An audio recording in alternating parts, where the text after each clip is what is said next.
สบายดีคลิปนี้จะมาสอนการสร้างอีเมลด้วยตนเองเนาะก่อนอื่นก็ให้เรา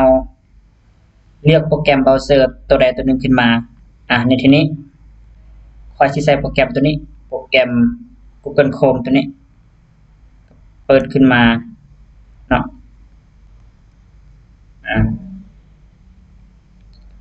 แล้วให้เราพิมพ์คำว่า Gmail register ตัวนี้เนาะ Gmail register ตัวนี้คลิกเข้าบัตรหนึ่ง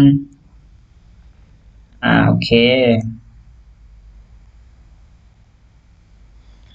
เมื่อมันเด้งขึ้นมาอันนี้ก็ให้เราเลือกว่าเราสิใส่ตัวใดใส่ตัวใดก็ได้เนาะในที่นี้ค่อยสิเอาตัวนี้ create your account ตัวนี้เนาะคลิกเข้าบัตรหนึ่งโอเคหน้านี้จะสังเกตเห็นว่ามันเป็นภาษาลาวแต่ถ้าผู้ใดบ่อยากใส่ภาษาลาวก็มาเลือกเอาอยู่นี่ได้เนาะเปลี่ยนเป็นภาษาอังกฤษได้เนาะหรือเอาเป็นภาษาไทยก็ได้ตัวนี้รวมตัวนี้ตัวนี้คลิกเข้าแล้วก็เลือกภาษาเนาะภาษาไทยบ่แต่ในที่นี้ค่อยสิเอาภาษาลาวเนาะเพราะมันง่ายกว่าเลือกเอาลาวเนาะบล็อกนี้ก็ให้เราป้อนชื่อของเราลงไปชื่อหยังก็ป้อนลงไปสมมุติว่าค่อยสิใส่ชื่อจอนซะ จอนนามสกุลมันหยังก็ป้อนลงไปสมมุติธรรมวงศ์อันนี้นามสกุลสมมุติซื่อๆเนาะธรรมวงศ์ธรรมวงศาซะธรรมวงศาตัวนี้ก็ส่วนบนนี้ชื่อผู้ใส่ตัวนี้สิใส่ก็ใส่ชื่อของเราลงไปจอน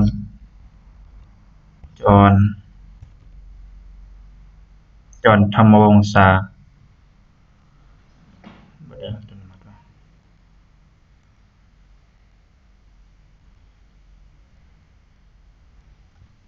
จอนธรรมวงศาเนาะ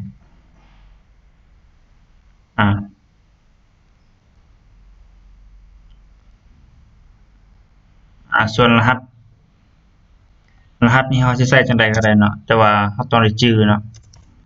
ถ้าใส่แล้วแต่บ่จื้อมันก็สิเข้าบัญชีอีเมลบ่ได้สมมุติเราสิใส่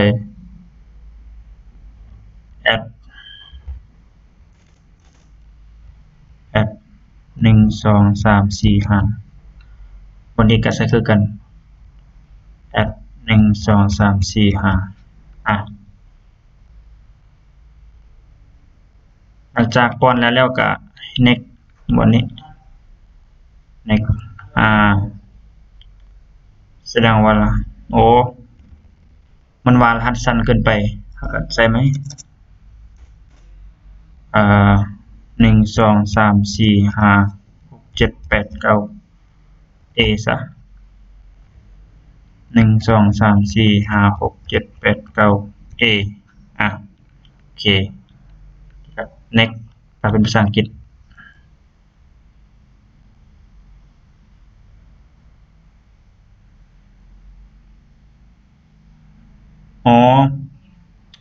บ่ได้อีกเพราะว่า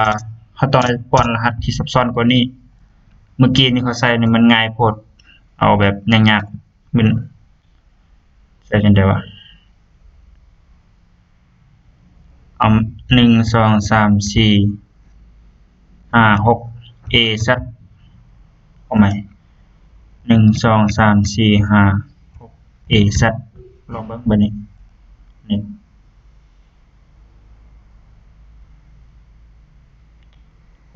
อันนี้ก็บ่ได้มันง่ายโพดว่าซั่นมันบอกให้ป้อนรหัสที่ยากกว่านี้จังได๋วะ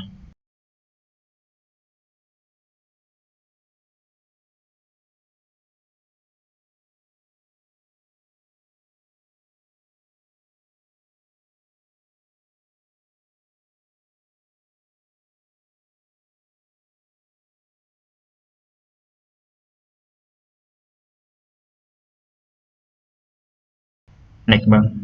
ต่อไปโอเคส่วนบล็อกนี้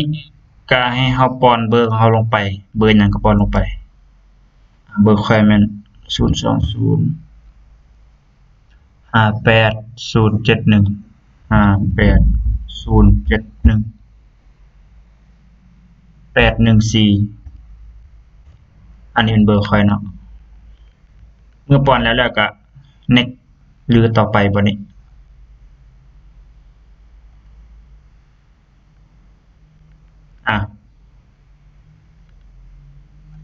ลืมบอกเนาะเมื่อกี้นี้เมื่อเฮาป้อนเลขเฮาลงไปแล้วก็เฮา next มันสิส่งรหัสเข้าทางโทรศัพท์ทางข้อความของเฮาแล้วเฮาก็ต้องเอารหัสตัวนั้นมาใส่บ่นี้รหัสที่เขาเจ้าส่งมานะเดี๋ยวค่อยเบิ่งรหัสกันก่อนอันนี้แล้วเฮาก็ป้อนรหัสที่เขาเจ้าส่งมาหั่น703 037อันนี้แม่นรหัสที่จะส่งมาเนาะผมป้อนแล้วก็ตัวนี้พิสูจน์ถ้าเป็นภาษาอังกฤษก็เขียนว่าจังได๋ verify บ่ยืนยันนะคลิกบนนี้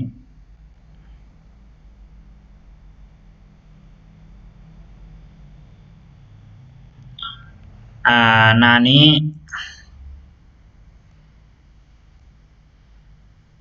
ี้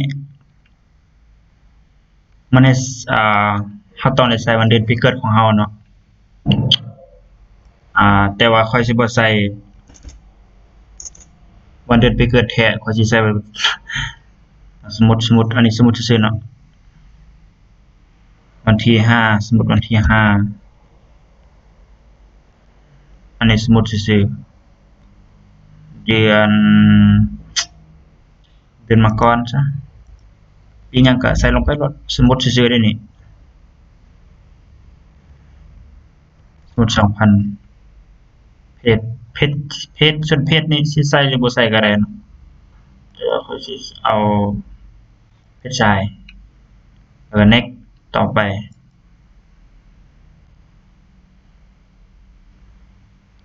โอเคแบบนี้มันสิบอกว่า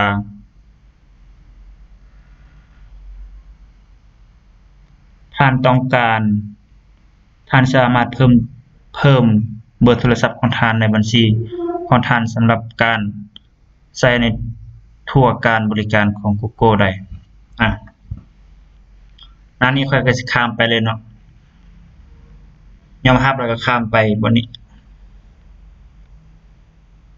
next โอเคหน้านี้ให้เฮาเลื่อนอันนี้ลงมาเลื่อนลงมาจำสุดเลยเนาะเลื่อนลงมาสิเห็นไอคอนตัวนี้ขึ้นมาถ้าเป็นภาษาลาวมันก็จะเขียนว่าข้อยเห็นดีภาษาอังกฤษนี่ข้อยก็บ่มั่นแน่ใจบ่นี้ปุ่มตัวนี้ก็ให้เฮาคลิก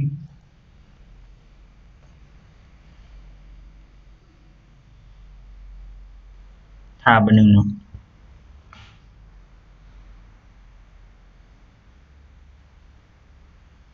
โอเค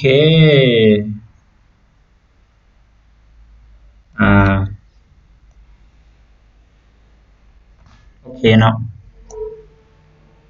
อีเมลของเราก็ถูกสร้างเป็นที่เรียบร้อยแล้วเนาะขั้นตอนสุดท้ายแม่นเราสิลองใส่อีเมลเข้าอีเมลเบิ่งว่ามันได้แท้บ่สมมุติข้อยสิใช้โปรแกรมของอีเมลตัวนี้จำลองขึ้นมาเนาะ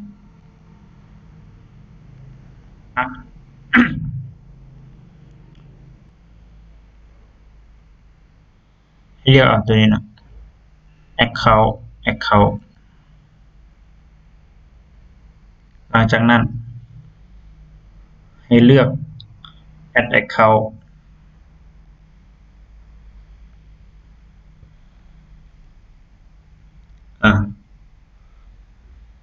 หน้านี้เราต้องเลือกเอาตัว Google เนาะเพราะว่าเมื่อกี้นี้เราใส่ผลิตภัณฑ์ของ Google เป็น Gmail ก็ให้เราเลือกเอาตัวนี้ Google ตัวนี้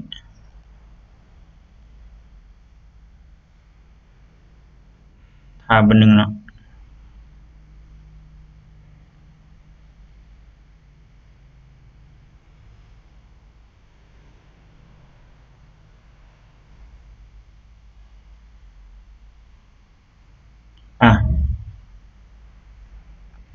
บอกหน้านี้ก็ให้ป้อนอีเมลเข้าลงไป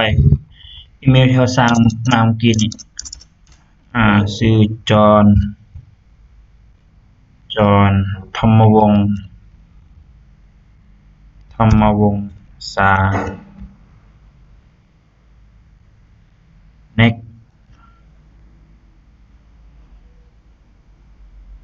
หน้านี้ป้อนรหัสของเราลงไป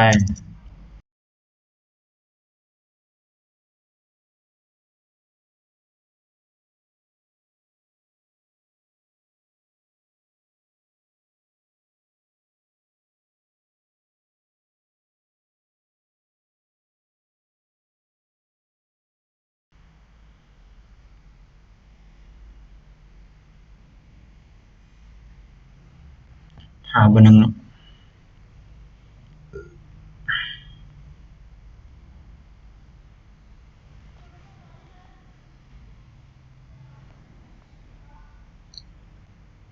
โอเค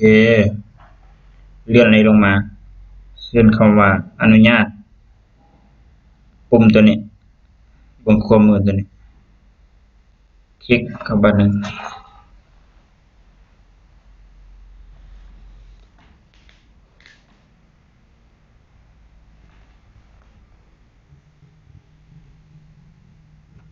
โอเค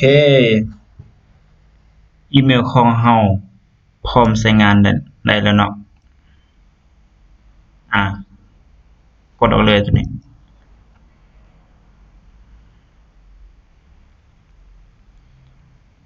โอเคเนาะตัวนี้เป็นอีเมลของที่เราสั่งมาเมื่อกี้นี้ที่เราล็อกอินเข้าเมื่อกี้นี้ตัวนี้จอห์นธรรมวงศ์สาตัวนี้คลิกเข้าเบิ่งสิมีหยังข้างใน